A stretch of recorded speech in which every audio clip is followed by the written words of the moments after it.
안녕하세요, 루비다 여러분.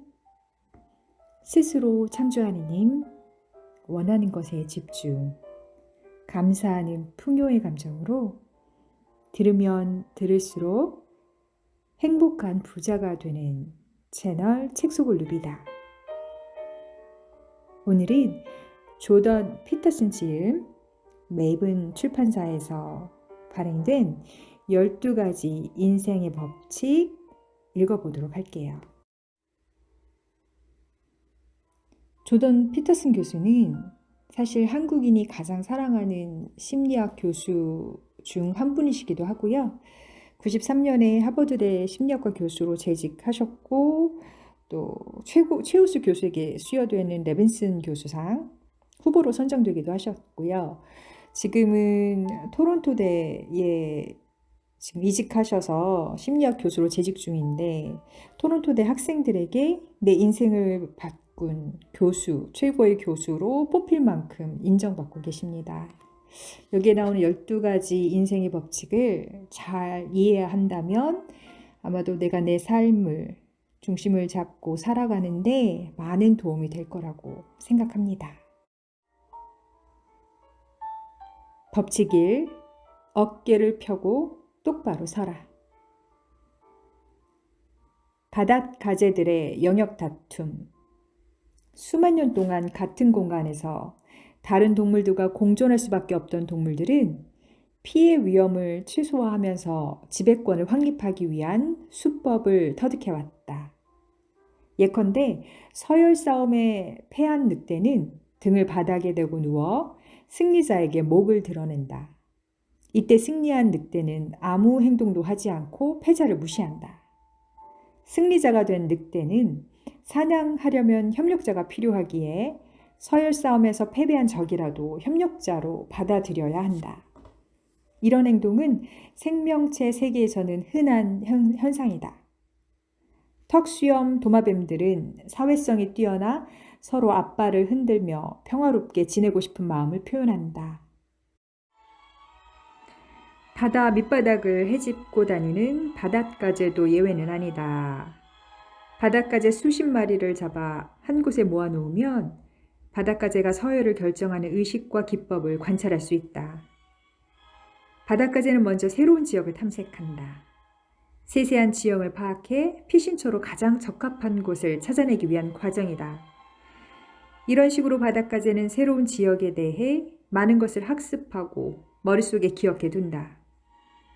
보금자리 주변에서 서성대는 바닷가재를 자극하면 재빨리 보금자리로 돌아가 숨는다. 보금자리에서 멀리 떨어진 바닷가재를 자극하면 어떻게 될까? 가장 가까이 있는 피신처로 달아난다. 그 피신처는 과거에 확인하고 기억해 둔 곳이다. 바닷가재에게는 천적과 자연의 여러 위협으로부터 안전하게 휴식할 수 있는 은신처가 필요하다. 게다가 바닷가재는 성장하기 위해 탈각 과정을 거쳐야만 한다. 즉, 단단한 껍데기를 벗어야 한다는 뜻이다. 새로운 껍데기가 만들어지는 동안 바닷가재의 부드러운 몸이 외부 환경에 아무런 보호장치 없이 노출된다. 이때 바위 밑 틈새는 바닷가재에게 훌륭한 보금자리가 된다. 벗은 껍데기와 폐기물로 입구를 막을 수 있는 곳이라면 더할 나위 없이 좋다. 새로운 껍데기가 만들어질 때까지 바닷가재가 아늑하게 지낼 수 있기 때문이다. 하지만 어느 지역이든 최상급 보금자리는 극소수에 불과하다. 매우 드문 만큼 가치가 크다. 다른 모든 바닷가재도 그런 곳을 찾아 헤매기 때문이다. 좋은 은신처를 찾아 탐험하는 바닷가재들은 결국 서로 마주친다. 학자들은 외톨이로 자란 바닷가재도 다른 바닷가재와 마주쳤을 때 어떻게 행동해야 하는지를 본능적으로 알고 있다는 것을 발견했다. 방어와 공격을 위한 복잡한 행동이 바닷가재의 신경계에 심겨 있다는 뜻이다. 바닷가재들은 권투선수처럼 상대방 주변을 빙빙 돌기 시작한다. 집게발을 크게 벌려 앞뒤로 흔들면서 상대방 동태를 살핀다. 그러면서 눈 밑에 있는 분출기관을 통해 상대에게 특별한 액체를 뿌린다. 그 액체에는 자신의 몸집과 성별, 건강과 감정을 상대에게 전달하는 화학 물질이 들어있다. 때때로 바닷가재는 상대방 집게발이 자기보다 훨씬 크면 싸우지 않고 물러서기도 한다. 분출된 액체의 화학 물질 정보도 작고 약한 바닷가재를 물러서게 만든다. 압도적인 힘의 차이로 큰 충돌 없이 분쟁이 마무리되는 경우는 비교적 평화로운 1단계 분쟁이다. 하지만 몸집과 능력이 엇비슷하거나 분출된 액체에 충분한 정보가 담겨 있지 않으면 2단계 분쟁으로 넘어간다. 한 녀석이 더듬이를 미친 듯이 휘젓고 집게발을 아래로 접으며 다가서면 상대는 잠시 뒤로 물러선다. 하지만 곧바로 앞으로 나아가며 반격을 시도하면 이번에는 선공을 날린 녀석이 뒤로 물러선다. 이런 실랑이를 서너 차례 반복하다가 둘 중에 더 겁 많은 녀석이 꼬리를 휙 돌려 뒷걸음질로 자리를 뜬다. 도망친 녀석은 좀 더 약한 상대를 만나기를 바라며 다른 곳에서 행운을 시험한다. 만약 어느 쪽도 물러서지 않고 팽팽하게 대치할 경우 3단계 분쟁으로 넘어간다. 이번엔 진짜 전투가 벌어진다. 3단계 분쟁에서는 바닷가재들이 격분하여 포악하게 상대를 향해 진격한다.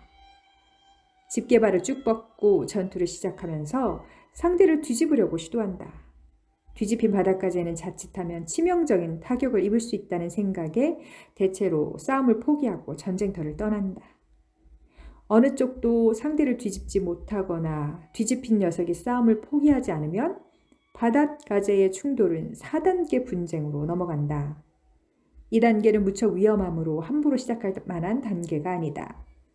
적어도 한 녀석은 어쩌면 두 녀석 모두 치명적인 상처를 입을 가능성이 크다.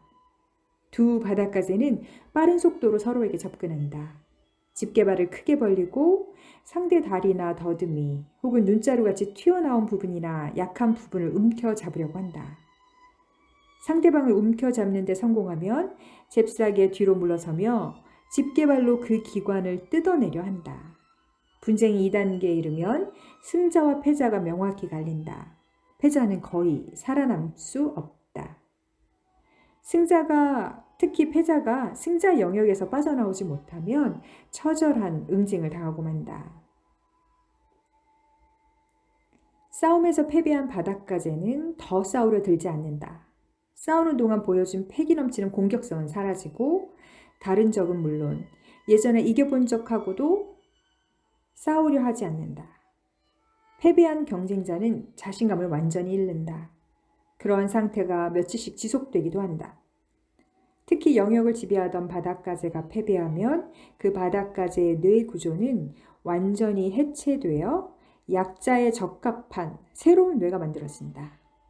영역 지배자 시절의 뇌는 약자로 전락한 후의 상황을 감당할 수 없다. 따라서 실질적으로 완전한 해체와 재형성 과정을 거쳐야 한다. 사랑을 잃거나 직장 또는 사업에서 큰 실패를 겪은 후 고통스러운 변화를 경험한 사람이라면 영역의 지배자에서 패배자로 추락한 바닷가재의 상황을 이해할 수 있을 것이다.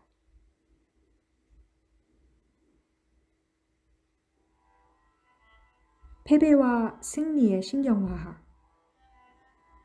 뇌화학, 즉 신경화학적 관점에서 패배한 바닷가재와 승리한 바닷가재는 크게 다르다.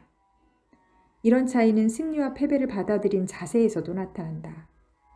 바닷가재가 자신만만한 모습인가 아니면 위축된 모습인가는 신경세포의 교감을 조절하는 두 화학 물질인 세로토닌과 옥도파민 비율에 따라 결정된다. 승리하면 세로토닌 비율이 높아지고 패배하면 옥도파민 비율이 높아진다.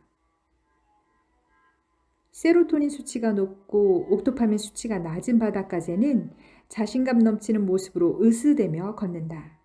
도전을 받아도 움츠리거나 물러서지 않는다. 실제로 세로토닌은 바닷가재의 몸을 유연하게 만든다.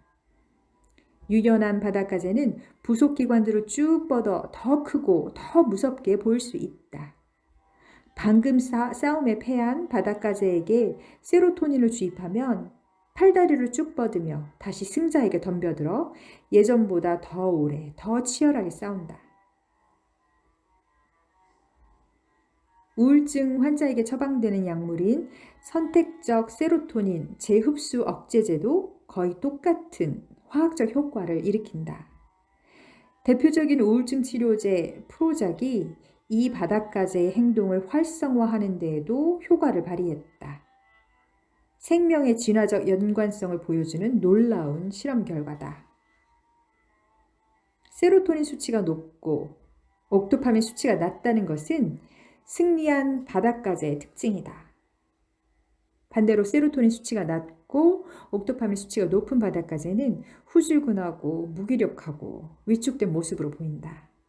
길모퉁이에서 어슬렁대다 시비가 붙을 낌새가 보이면 불이 났게 도망칠 듯한 인상을 준다. 실제로 세로토닌과 옥토파민은 바닷가재가 달아나야 할 때 황급히 뒤로 물러서는 데 도움을 주는 꼬리 반응을 조절하기도 한다. 패배한 바닷가재는 아주 약한 자극으로도 그런 반응을 보인다. 전쟁터에서의 끔찍한 경험 때문에 외상 후 스트레스 장애에 시달리는 군인이나 장기간 학대를 경험한 아동에게 반사 실험을 해보면 거의 똑같은 반응을 보인다. 세상은 원래 불평등하다. 영역 다툼에서 패한 바닷가재가 용기를 되찾고 다시 싸움에 나설 때 승률은 어떻게 될까? 이들의 누적 기록을 통계적으로 분석해보면 또다시 패할 가능성이 일반적인 예상보다 더 크다. 한마디로 승리를 거둔 상대가 다시 승리할 가능성이 더 크다는 뜻이다. 인간 사회가 그렇듯이 바닷가재 세계에서도 승자가 모든 것을 독식한다. 인간 사회에서는 상위 1%의 자산 총액이 하위 50%의 자산 총액과 비슷하다. 상위 85명의 부자가 하위 35억 명의 재산을 모두 합한 액수만큼 가지고 있다. 이처럼 잔혹하고 야만적인 분배 원칙이 경제 영역에만 적용되는 것은 아니다. 예를 들어 창의성이 필요한 영역에도 그대로 적용된다. 주요 과학 논문 대부분은 소수 과학자가 발표하고 극소수 음악인이 저작권료 대부분을 가져간다. 또한 몇 안 되는 작가의 책이 판매 부수의 대다수를 차지한다. 미국에서 매년 150만 종의 책이 출간되는데 그중 10만 부 이상 팔리는 책은 500종에 불과하다. 클래식 음악계 사정은 더 심하다. 요즘 오케스트라가 연주하는 곡 중 대다수는 단 4명의 작곡가, 즉 바흐, 베토벤, 모차르트, 차이콥스키 작품이다. 바흐는 1000편이 넘는 작품을 남겨 그가 남긴 모든 악보를 손으로 옮겨 쓰려면 수십 년이 걸릴 정도지만 자주 연주되는 작품은 극히 일부다. 다른 세 작곡가도 크게 다르지 않다. 결국 무수히 많은 클래식 음악 작곡가 중 소수의 작곡가가 쓴 작품, 그 중에서도 소수의 작품만이 전 세계 사람들이 즐겨 듣는 클래식 음악의 거의 전부를 차지한다. 이 원칙을 프라이스의 법칙, 관련 업계 종사자 수의 제곱근에 해당하는 인원이 전체 생산성의 50%를 만들어낸다는 내용. 예컨대 전체 종사자 수가 100명이라면 그중 10명이 전체 생산성의 50%를 담당한다 라고도 하는데 1963년 물리학자이자 과학사학자인 데릭 존 데 솔라 프라이스가 이 원칙이 과학에도 적용된다는 사실을 밝혀냈기 때문이다. 20세기 초 이탈리아 경제학자이자 사회학자인 빌프레도 파레토는 부의 분배에 이런 원칙이 적용된다는 사실을 발견했다. 이를 파레토 분포라고 한다. 이탈리아 전체 부의 80%를 전체 인구의 20%가 소유하는 부의 분배 구조에서 발견한 법칙으로 80대 20 법칙이라고도 한다. 실제로 이런 불평등한 분배 원칙은 정부 형태를 막론하고 지금까지 연구된 모든 사회에 적용되는 듯하다. 그뿐만 아니라 도시 인구, 천체의 질량, 단어의 빈도에도 이 원칙은 적용된다. 이 원칙은 간혹 마태의 원칙이라고도 불리는데 이는 예수 그리스도의 가장 가혹한 가르침이라 여겨지는 무릇 있는 자는 받아 풍족하게 되고 없는 자는 그 있는 것까지 빼앗기리라. 마태복음 25장 29절에서 유래한 것이다. 다시 신경질적인 바닷가재로 돌아가 보자. 바닷가재가 서로 상대를 시험하며 누가 약자이고 누가 강자인지, 누가 널찍한 보금자리를 차지할지 결정하는 데는 오랜 시간이 걸리지 않는다. 그 결과로 형성된 서열 관계는 무척 안정적이다. 서열 싸움에서 승패가 결정되면 승자는 더듬이를 위협적으로 치켜세우고 패자는 모래를 뻐끔뻐끔 내뿜으며 사라진다. 애초에 힘이 약한 바닷가재는 아예 서열 싸움에 끼어들지 않고 낮은 지위를 감수하는 대신 팔다리를 온전하게 지키는 쪽을 택한다. 반면에 좋은 보금자리를 차지하고 안전하게 휴식을 취하며 편하게 배를 채우는 최상위 바닷가재는 틈만 나면 영역에 대한 지배권을 과시한다. 매일 다른 바닷가재를 찾아다니며 보금자리에서 쫓아내는 심수를 부린다. 그럼으로써 자신이 대장이라는 사실을 확인시켜 준 것이다.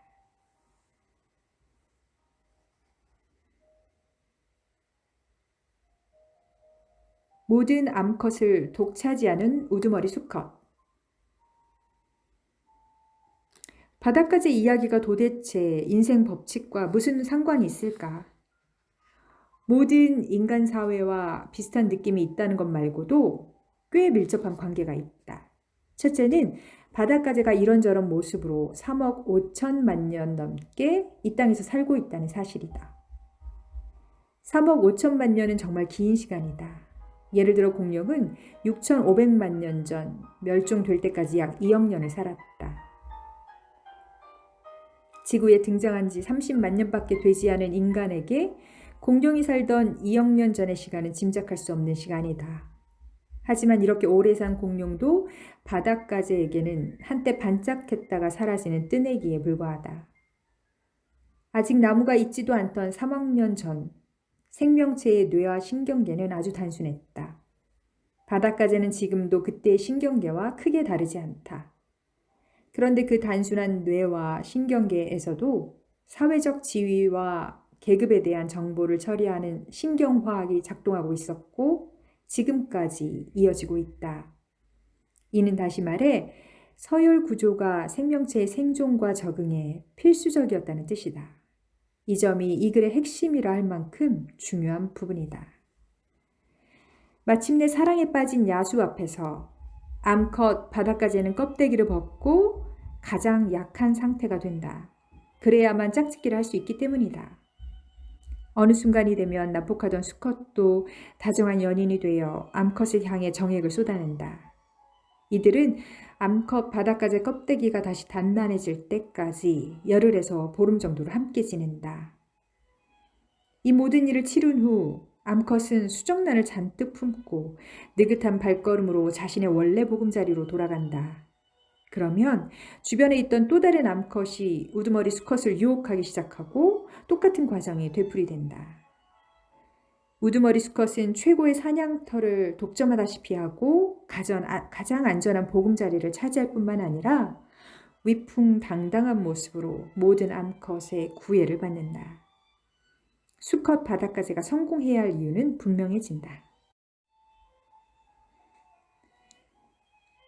허리를 세우고 가슴을 펴야 하는 이유. 피해자들이 괴롭힘을 당하는 이유 중 하나는 맞서 싸울 힘이 없기 때문이다. 상대보다 신체적으로 약한 사람들이 괴롭힘을 많이 당한다. 어린아이들이 겪는 괴롭힘의 가장 흔한 원인도 체격 차이다. 7살짜리는 아주 힘센 녀석이라도 10살짜리를 이길 수 없다. 하지만 성인의 세계에서는 이런 힘의 차이가 사라진다. 체격이 어느 정도 비슷해진 이유도 있지만 성인이 된 후 물리적인 위해를 가하는 사람은 엄한 처벌을 받기 때문이다. 그런데 괴롭힘을 당하는 가장 흔한 이유는 맞서 싸울 생각이 없기 때문이다. 이는 기질적으로 동정심이 많고 자기 희생적인 사람에게서 주로 나타나는 현상이다.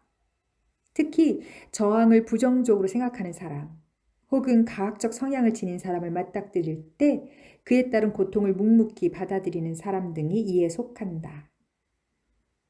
잘 우는 아이일수록 괴롭힘을 당하는 일이 많은 것처럼 말이다. 동정적이고 자기희생적인 성향이 강한 사람, 순진해서 남에게 쉽게 이용당하는 사람은 자신의 공격성을 엄격한 도덕적 잣대로 제한하기 때문에 자신을 지키는 데 필요한 정의로운 분노마저 표출하지 못한다. 예컨대 당신이 누군가를 물어뜯을 수 있다면 물어뜯을 일은 일어나지 않는다. 공격성과 폭력성을 적절하게 사용할 수 있으면 공격 능력을 실제로 사용할 일은 오히려 줄어들기 때문이다. 부당한 일을 당했을 때 초기부터 단호히 거부하고 의사를 분명하게 밝히면 가해자는 심리적으로 위축되고 행동에도 제약을 받는다.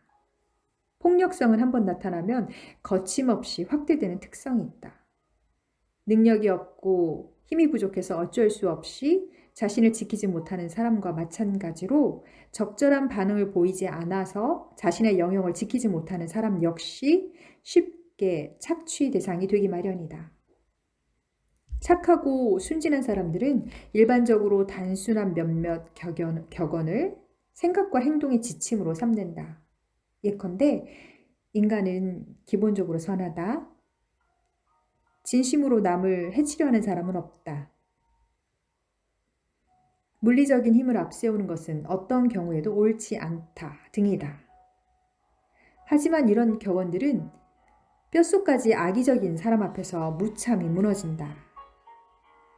게다가 애초부터 남을 해치려고 작정한 사람은 이처럼 순진하게 생각하는 사람을 먹잇감으로 삼는 데 능하기 때문에 이런 믿음은 자신을 괴롭혀달라는 악마를 불러들이는 초대장이나 다름없다. 그런 상황에 부닥치면 인간은 기본적으로 선하다라는 유형의 격언은 바뀌어야 한다. 심리 상담 과정에서 만난 내담자들 중에는 선한 사람은 절대 화를 내면 안 된다고 생각하는 이가 많다. 그때마다 나는 그들이 억울한 피해자가 될 수밖에 없는 냉혹한 현실에 눈을 뜰 수 있도록 조치를 취한다. 괴롭힘을 당하는 걸 좋아하는 사람은 없다. 그러나 많은 사람이 주변의 괴롭힘을 꽤 오랜 시간 견뎌낸다. 나는 그들이 느끼는 억울함은 다름 아닌 화가 난 상태라는 것을 알려준다. 화가 난다는 것은 어떤 조치를 취해야 한다는 신호다. 행동으로 옮기지 않더라도 말로라도 자신의 의사를 표현해야 한다.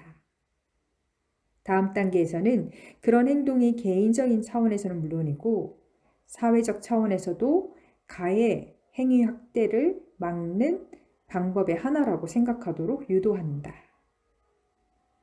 어떤 관료주의 체제든 그 안에는 낮은 수준의 권위주의자가 많다. 그들은 오로지 자기 권한을 과시하고 강화하려는 목적으로 쓸데없는 규제와 절차를 만들어낸다. 그런 부당한 행동 때문에 주변 사람들은 고통을 받는다. 그런데 그런 부당함으로 인한 피해를 표현하면 그들의 병적인 권위의식은 제한받는다. 이렇게 자신을 적극적으로 지키려는 개개인의 의지가 있을 때 우리 모두 타락한 사회의 피해자로 전락하는 것을 막을 수 있다.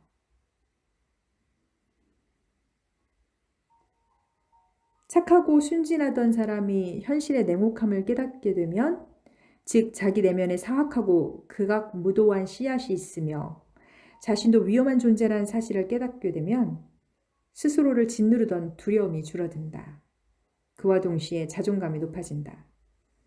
그때부터 억압에 저항하기 시작한다. 자신도 무서운 존재라서 저항하고 시련을 견뎌낼 능력이 있다고 확신한다. 당신은 어쩌면 보잘것없고 변변하지 못한 삶을 살고 있을 수도 있고 그렇지 않을 수도 있다.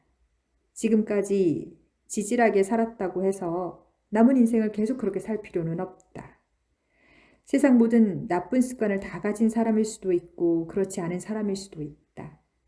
나쁜 자세를 타고났더라도 집에서나 학교에서 구박받고 괴롭힘을 당했더라도 계속 그렇게 살아야 할 이유는 없다. 상황은 끊임없이 바뀐다.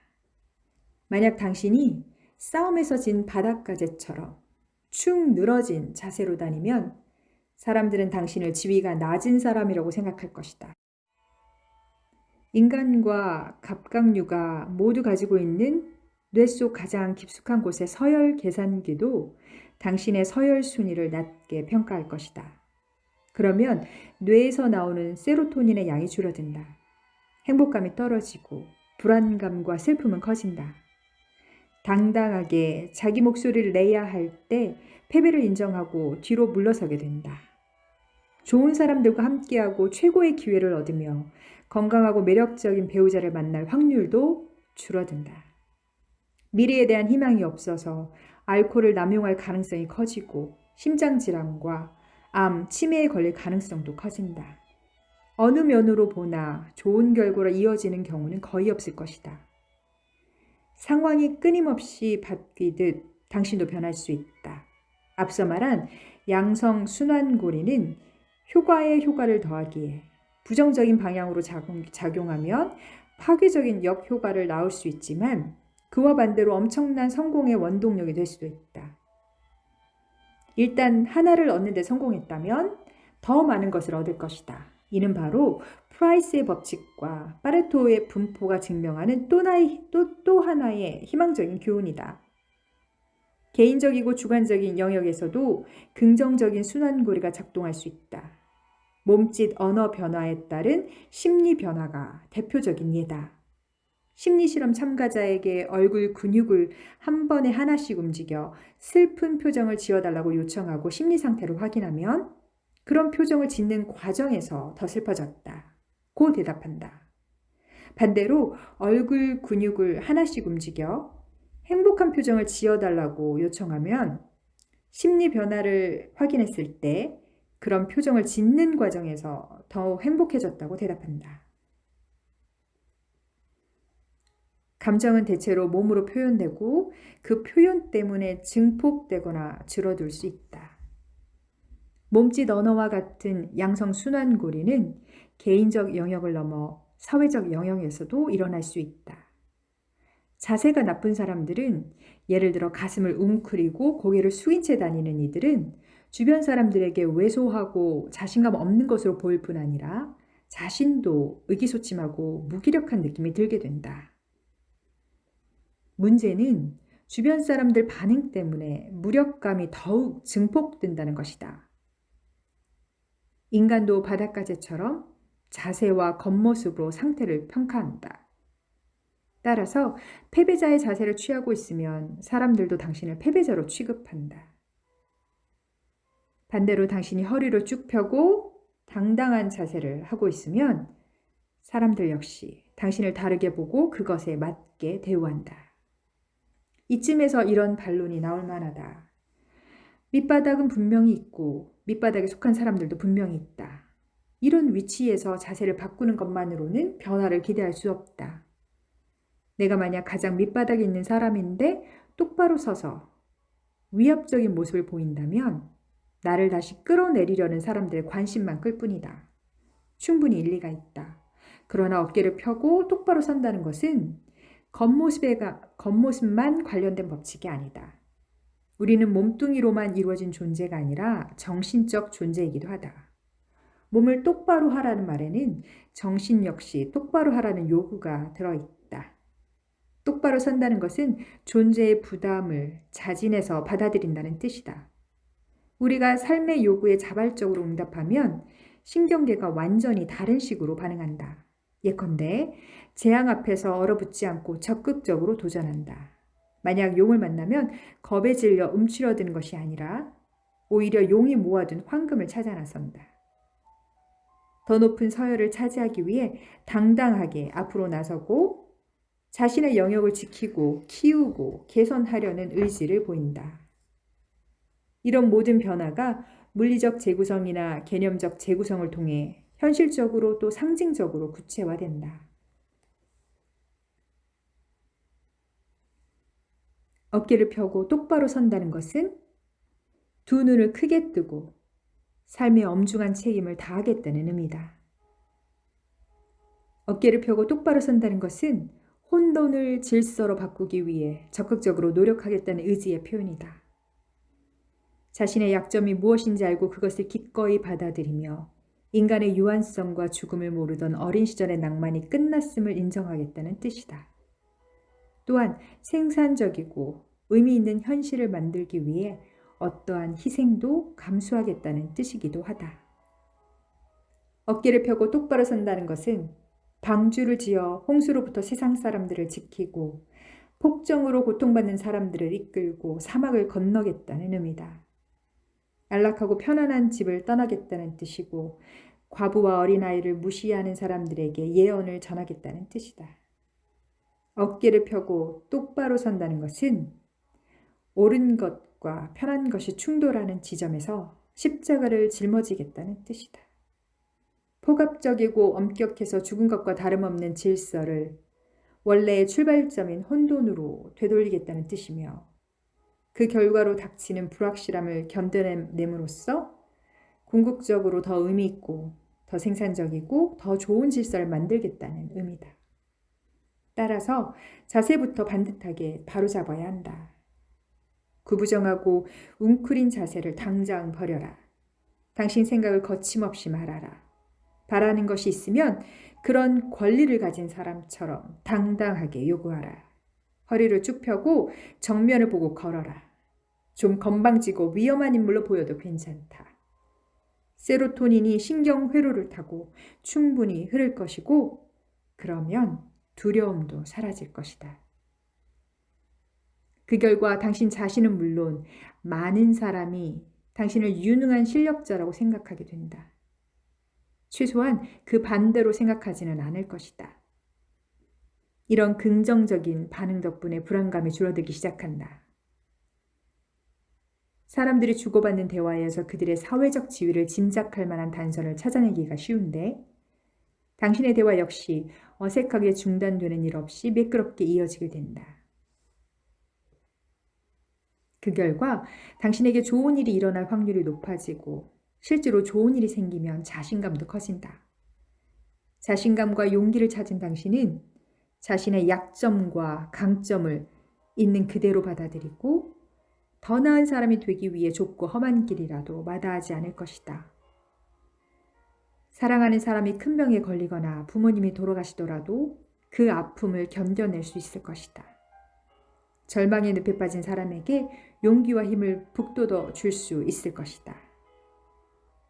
또 대담해진 당신의 삶은 항해를 새롭게 시작하고 당신에게 주어진 정의로운 운명의 길을 걸을 것이다. 싸움에서 승리한 바닷가재를 기억하라. 바닷가재는 3억 5천만 년 동안 이어져 온 삶의 지혜를 알고 있다. 똑바로 서라. 가슴을 펴고.